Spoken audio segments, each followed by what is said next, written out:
se llama su hijo? Mi hijo se llama Rogelio Torres. Por favor, si saben algo, avisarnos.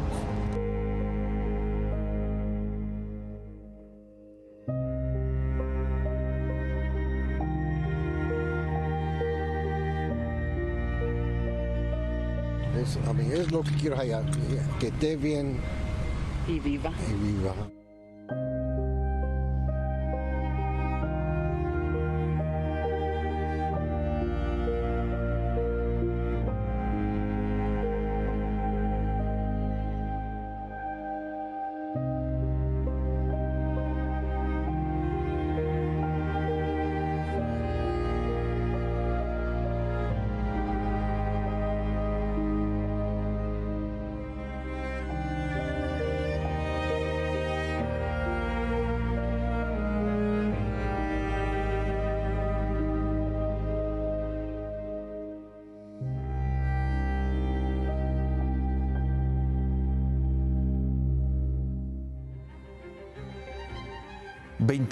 Víctimas, 19 niños y las 2 maestras que veíamos al final, asesinadas ayer en una primaria en Uvalde, Texas.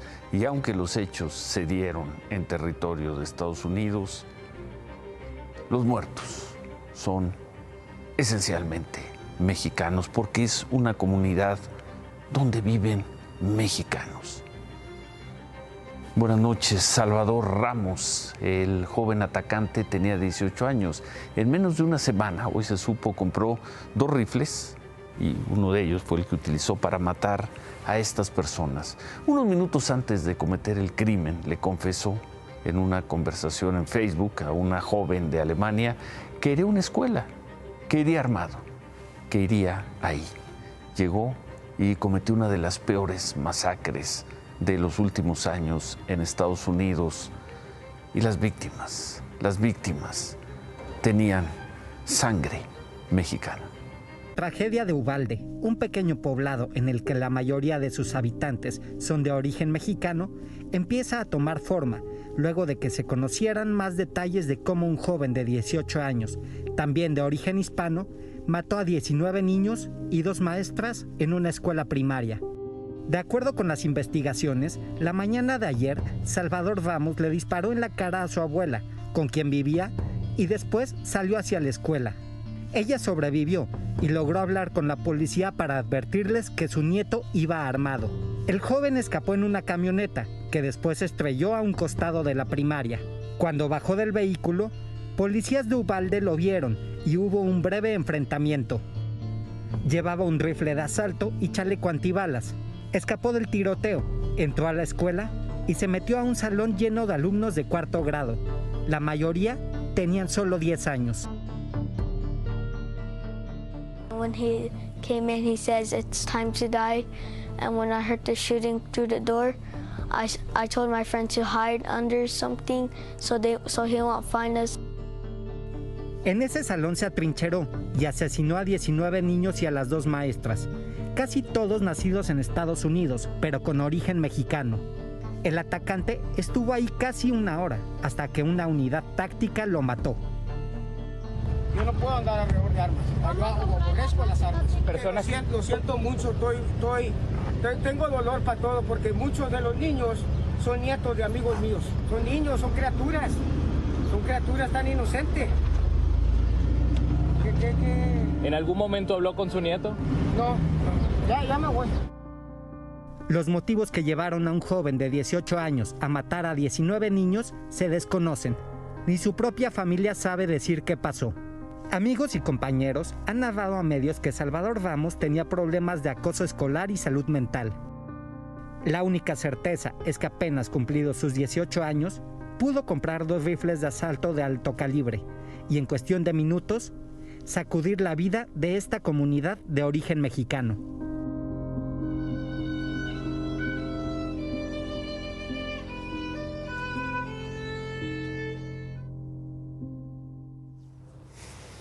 El gobernador de Texas, Greg Abbott, el gobernador antimigrante, Greg Abbott, estuvo en Uvalde para informar sobre esta tragedia, esta masacre, pero se llevó un mal momento cuando Su oponente político, va a ser además su oponente en las elecciones de este año, el demócrata Beto O'Rourke, interrumpió su conferencia de prensa.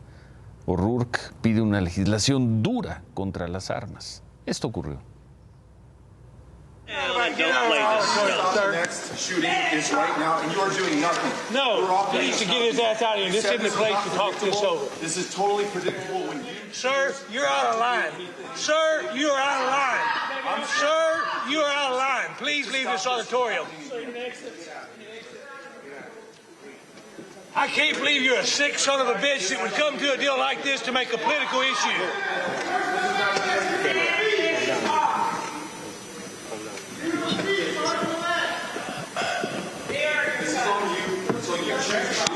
It's on assholes like you. Why don't you get out of here?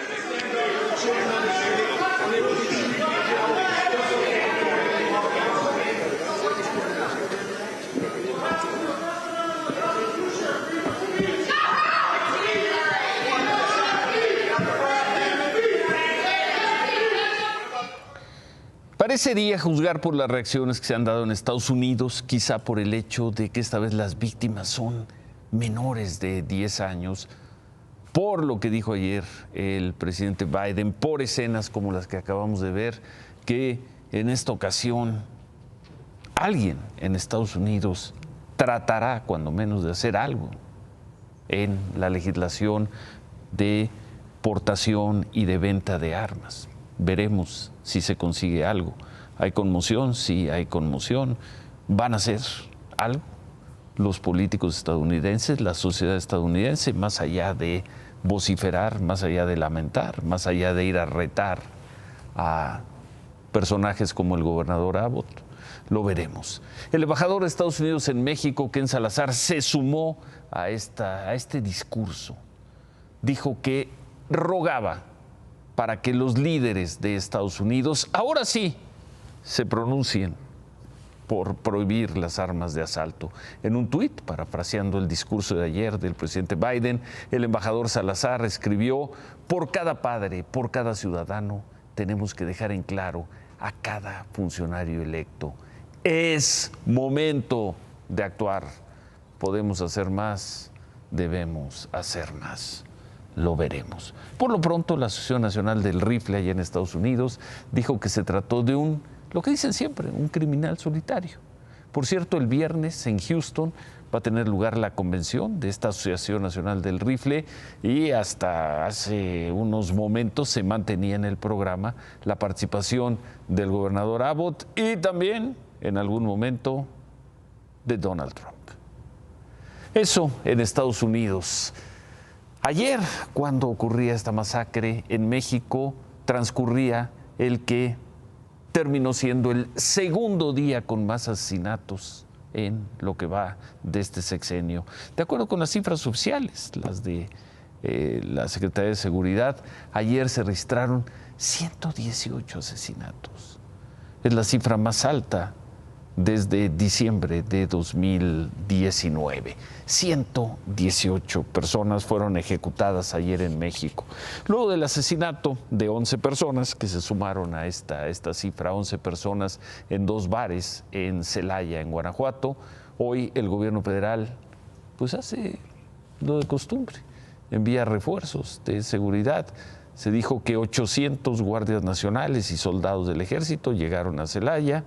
Ahí están las imágenes, han ido a sus cuarteles, hicieron un recorrido por las principales avenidas de la ciudad y bueno, imágenes que hemos visto tantas y tantas veces. ¿Qué más que desear que consigan con esa presencia disuadir a los criminales y darle un poco de tregua, de paz, de respiro a Celaya? El lunes informamos sobre el asesinato de una abogada y activista, Cecilia Monzón, en Cholula, en Puebla, ella con doble nacionalidad, española, mexicana. Hoy hablamos con Elena Monzón, la hermana de esta mujer asesinada. Nos dijo que ayer se reunió con autoridades de la Unidad Especializada de Feminicidios de la Fiscalía de Puebla. Dice que su familia le da un voto de confianza a las autoridades para esclarecer este homicidio. Debería preguntar cómo estás tú, cómo está tu mamá, cómo está tu familia por esto que pasó. devastados, ¿no? Es decir, cuando yo hice mi primer tweet, primero que lo sepas, yo no soy tuitera, ¿no? Entonces, cuando hice eso fue porque realmente me habían arrancado el corazón y tenía que hacer lo que fuera por mover a mi hermana, por mover esto y por conseguir las ayudas que fueran necesarias y haré lo que haga falta, de verdad. No se sabe hasta dónde puede llegar esto, porque vamos a llegar hasta el final. Este caso va a tener una ramificación penal de condena criminal por los hechos. Una persona acabará, o más, una, dos, por lo menos, o tres, acabarán en la cárcel, y además de eso va a haber una condena de daños muy significativa para el autor intelectual, porque dudamos mucho que esto haya sido obra de cualquier persona que se haya subido a una motocicleta sin ninguna idea. Y esa persona que tomó esa decisión creyéndose impune va a pagar también económicamente una reparación del daño punto a punto, coma a coma, del incidente moral que le ha causado a mi familia y particularmente a mi sobrino, que es que no se va a acabar. Háblanos sobre tu hermana Elena. ¿Cómo era Cecilia? Cecilia era una mujer que creía, sobre todo creía, en la capacidad de servicio para ser un motor del cambio, ¿no? Digamos que realizó trabajos desde pro bono hasta bueno, pues a unos importes más asequibles, a lo que hiciera falta con tal de eso, de promover sus causas, ¿no? Y entre ellas pues es esta causa de los derechos civiles de las mujeres, de todo lo que tiene que ver con la igualdad de la mujer. ¿Por qué la cumbiera intelectual para tu hermana Elena? Porque para mí es absolutamente su descripción, ¿no? Una mujer que era capaz de ser una fiesta y al mismo tiempo leerse todos esos libros y adorar a Kandinsky, cosa que no todo el mundo consigue, así que le clava absolutamente. Bueno, y sobre estos temas el Papa Francisco recibió hoy en el Vaticano a una señora mexicana, la señora María Herrera Magdaleno. Ella es de Pajacuarán, Michoacán, madre de 4 desaparecidos.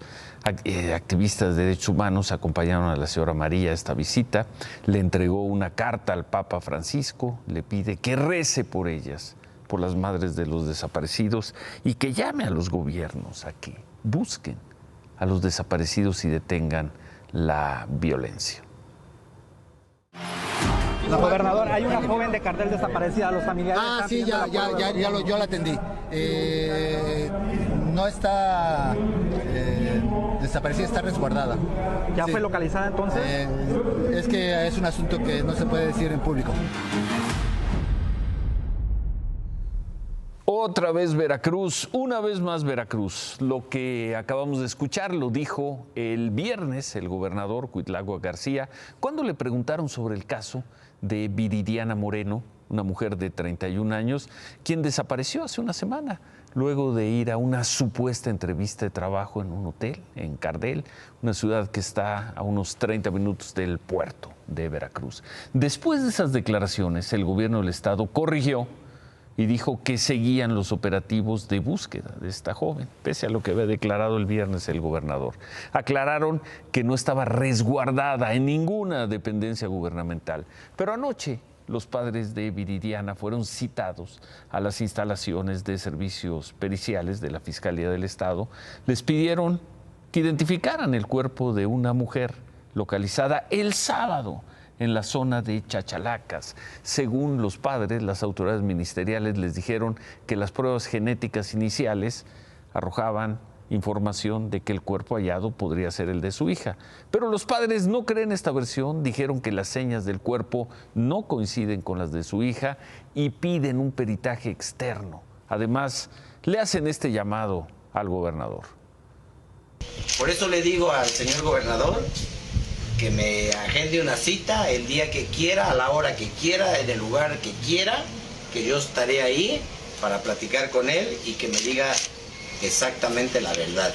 El señor gobernador cree que el cuerpo que me está mostrando y me quiere dar sea el de mi hija. Vuelvo a reiterárselo al gobernador, lo hago responsable en todo caso lo que nos pase. Veracruz, otra vez Veracruz. En la tarde en Jalapa, grupos feministas, familiares y amigos de Viridiana marcharon. ¿Para qué? Pues para lo que se marcha en estos casos, para pedirle a la autoridad, a la Fiscalía de Veracruz, que haga algo, que esclarezca. el caso. Claudia, buenas noches. Buenas noches, Ciro. ¿Cómo estás? Por segundo día consecutivo, la tragedia nuevamente se hace presente entre los migrantes. Un camión en el que viajaban migrantes cayó a un barranco de entre 30 y 50 metros de profundidad en el municipio de Mexquitic, en San Luis Potosí. 6 de ellos fallecieron, 4 eran mujeres, 2 hombres, otros 25 resultaron heridos. De acuerdo con la Fiscalía de San Luis Potosí, hasta este momento se desconoce la nacionalidad de las víctimas. El autobús había salido de Zacatepec en el Estado de México. Y hablando de migrantes, hemos realizado algunos recorridos al campamento provisional de ucranios, esto en el Deportivo Francisco y Madero en Iztapalapa. Hemos presentado algunas historias de ucranios que dejaron una guerra a sus espaldas. ¿Y ahí siguen? Y ahí siguen.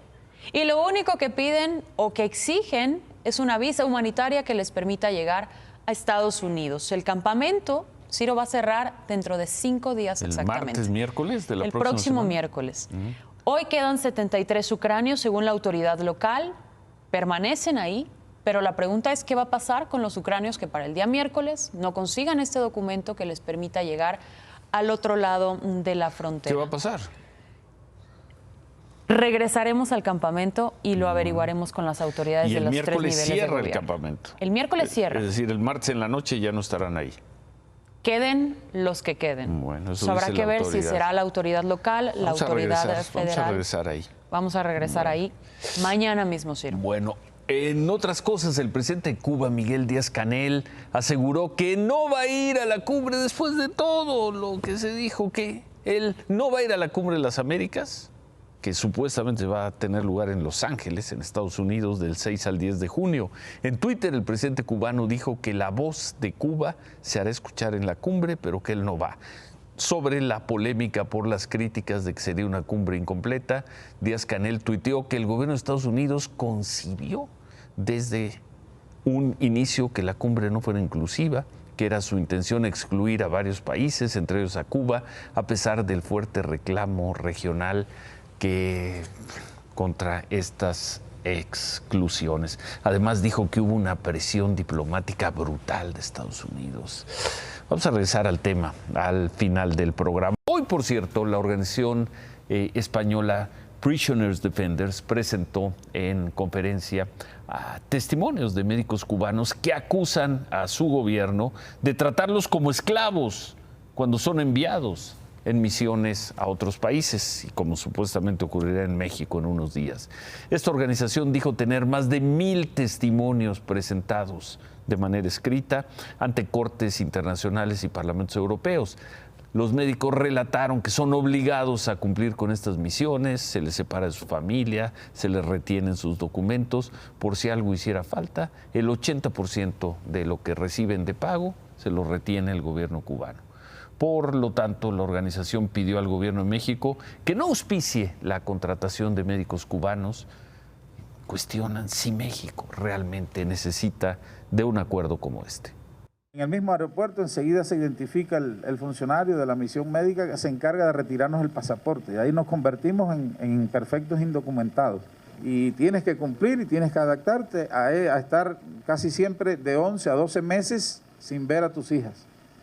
Ya con eso es suficiente para que el estrés realmente uno lo tenga que llevar bien fuerte y no quebrarse.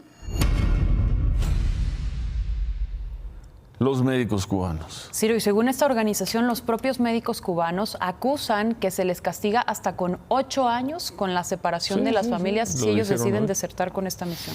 Bueno, lamentable. Suerte mañana con los ucranios o ucranianos. Tendremos aquí la crónica. Gracias. Buenas noches. Gracias, Ciro. Claudia.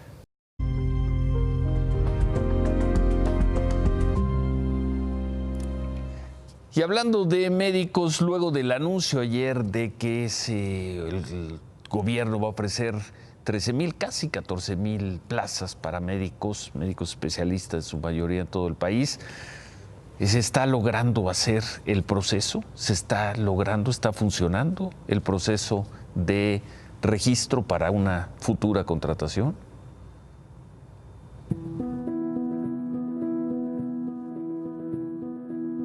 En su primer día de operaciones, la plataforma de registro en Internet para los médicos que buscan una de las 13,765 plazas que ofrece el gobierno federal funcionó sin mayores problemas. a esto ya no puedes entrar si no tienes cédula de médico especialista. Y ya me dio un folio de registro, te pide tu fecha de nacimiento. Pero lo que más les preocupa a los médicos es la falta de información de las plazas, tipo de contrato o sueldo que recibirán. ¿Dónde están las plazas? Si hay seguridad y si te pueden asegurar que vas a estar seguro, ¿no? El tipo de contrato, porque una plaza eventual y además qué tipo de sueldo vas a tener. No es una negativa, pero es sí, bajo qué condiciones. La información sobre la infraestructura para que los médicos especialistas puedan realizar su trabajo es otro faltante. De acuerdo con la doctora Sonia López, todas las plazas son de especialidad, alta especialidad y subespecialidad y no están en zonas rurales. Los hospitales de tercer nivel están en ciudades grandes o en ciudades que tienen lo necesario y los insumos necesarios. Tú no puedes tener a un super especialista en un hospital de primer nivel, en un hospital de segundo nivel, si no tiene los insumos, ¿no? Voy a poner un ejemplo, si me permites. Tú no puedes tener a un oftalmólogo, pediatra, especialista en retina, ¿no? Si no hay neonatos. Entonces, pues él tiene que estar en un hospital, primero donde haya una unidad de cuidados intensivos neonatales y después donde haya los aparatos muy específicos, ¿no? Entonces, eso no hay en zonas rurales, no porque no quieran ir, sino no ocurre eso. La doctora Sonia López narra que algunos de sus compañeros detectaron otros problemas, que la plataforma no corre bien en todos los navegadores, que los recién egresados con cédula en trámite no pueden registrarse y que solo se pueden elegir la ciudad y el turno, pero no saben si los van a llamar o no después de haber llenado la solicitud porque el correo de confirmación no está llegando de regreso a algunos médicos. Pero aún así, quieren seguir con el trámite. Creo que no necesitamos médicos de ningún lado, o sea, de fuera, que primero los de casa y luego vemos si traemos a alguien más, ¿no? O sea, denos la oportunidad a los médicos de México, que creo que durante la pandemia demostramos lo que somos capaces de hacer.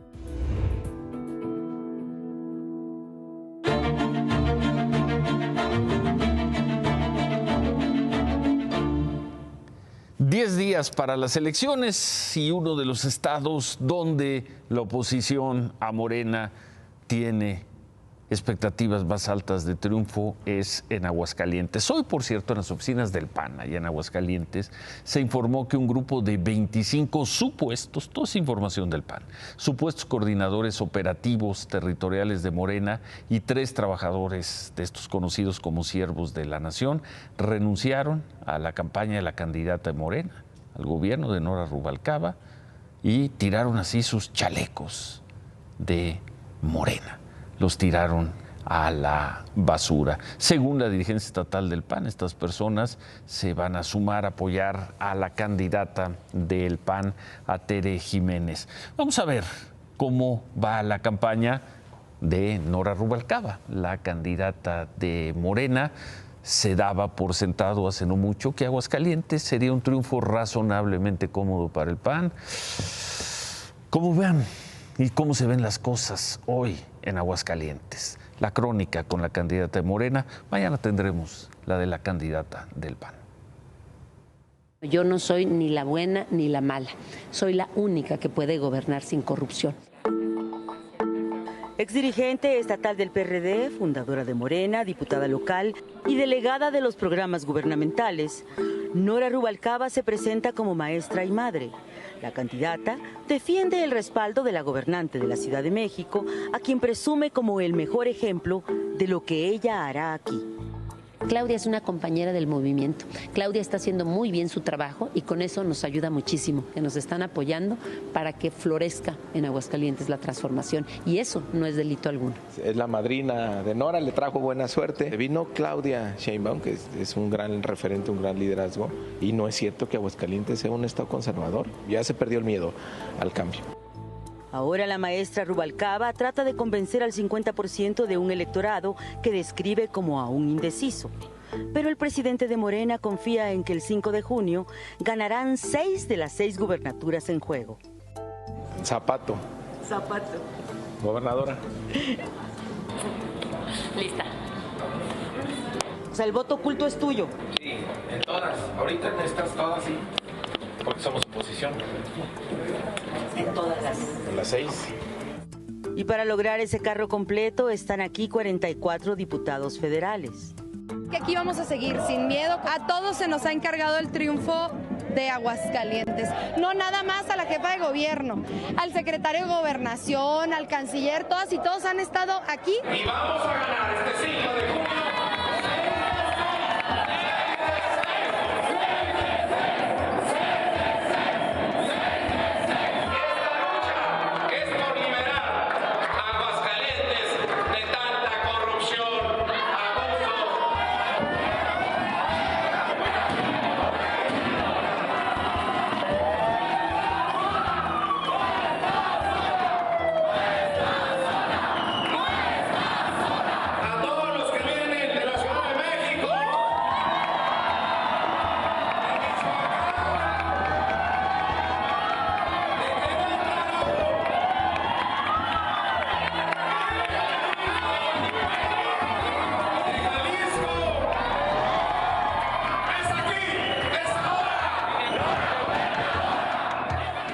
Es ahora o nunca, se lee en los espectaculares de la candidata. Y es que Morena tiene en Aguascalientes la última oportunidad de cumplirle al presidente López Obrador en su sexenio ese reto todavía pendiente: romper con votos el cerco del corredor azul de la República. El espíritu de ya saben quién reina en la presencia de todos aquí. Que hay un sueño superior que cumplir para nuestro movimiento y es conquistar el terreno de Aguascalientes para comenzar a destejer a la derecha de la zona del Bajío. Hoy por Aguascalientes, mañana por Guanajuato y por todos los demás estados. Eso quiere demostrar Nora, que aquí también se pudo. Y a 11 días de que las urnas despejen la duda, mientras lo único seguro es que Aguascalientes tendrá gobernadora mujer, la candidata morenista logró hacerle sentir que puede ser ella. Que vamos a ganar, van a perder el último reducto que pensaban que tenían, esa caja chica de esa mafia en la que está Marco Cortés, Santiago Krill, Luis Alberto Villarreal y Teresa Jiménez. Van a perder todos sus privilegios y Aguascalientes va a comenzar a florecer la transformación. ¿Será que Morena se va a llevar las 6 gubernaturas, 6 de 6, como decía el presidente de Morena, Mario Delgado, 6 de 6? Y como dicen en Aguascalientes, para ellos es ahora o nunca. Mañana tendremos la crónica de Tere Jiménez, la candidata del PAN. El lunes vimos la recepción que le dieron senadores de Morena al candidato al gobierno de Tamaulipas, Américo Villarreal. Vino a la Ciudad de México, le cantaron las mañanitas, en fin.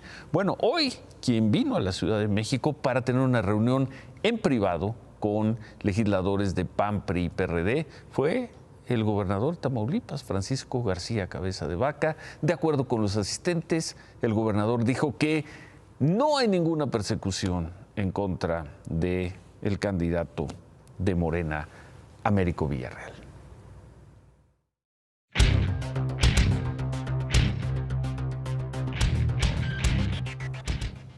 David. El gobierno a veces se equivoca en lo que festeja de datos económicos. Festejar las remesas está mal y no me voy a detener en eso. Decir que la inversión extranjera directa que ha entrado al país es histórica, no es cierto, no es histórica. Ha habido trimestres que ha entrado mayor inversión extranjera al país y hay que ver porque está concentrada en solo 2 operaciones.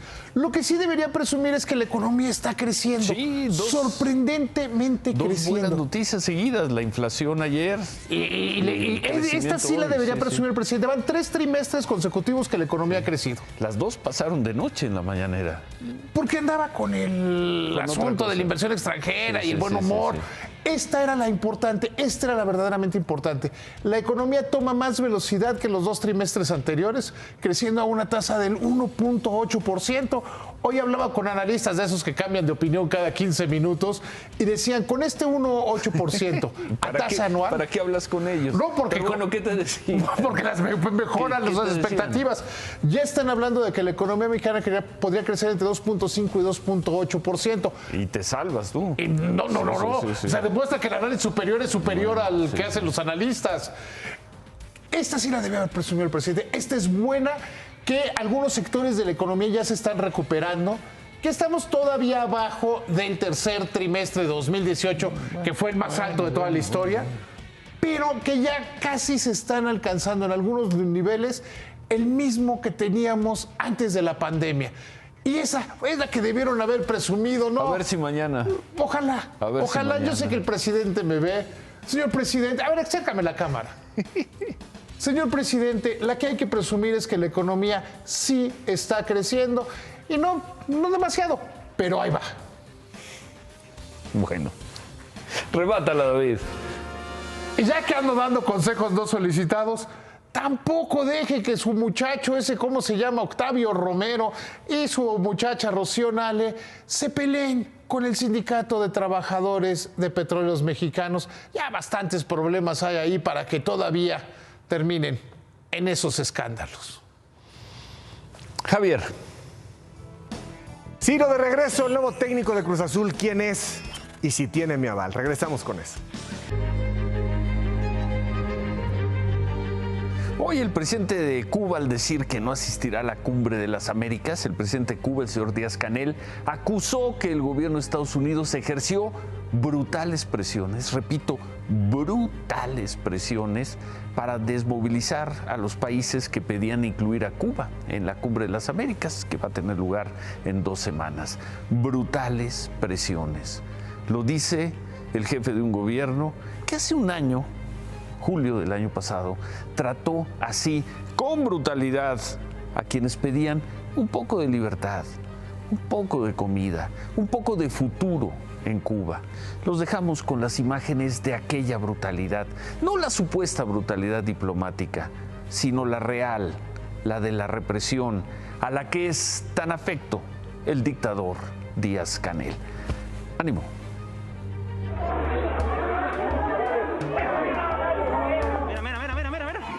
Mira. La seguridad de Estado me cayó a golpe a mí y a mi hija. Una niña menor de edad. Nos cayeron a golpe. ¡Oye, no disparen! ¡Es peor! Estoy tirando tiros. Mira, represión. Mira cómo le dan golpe, mira.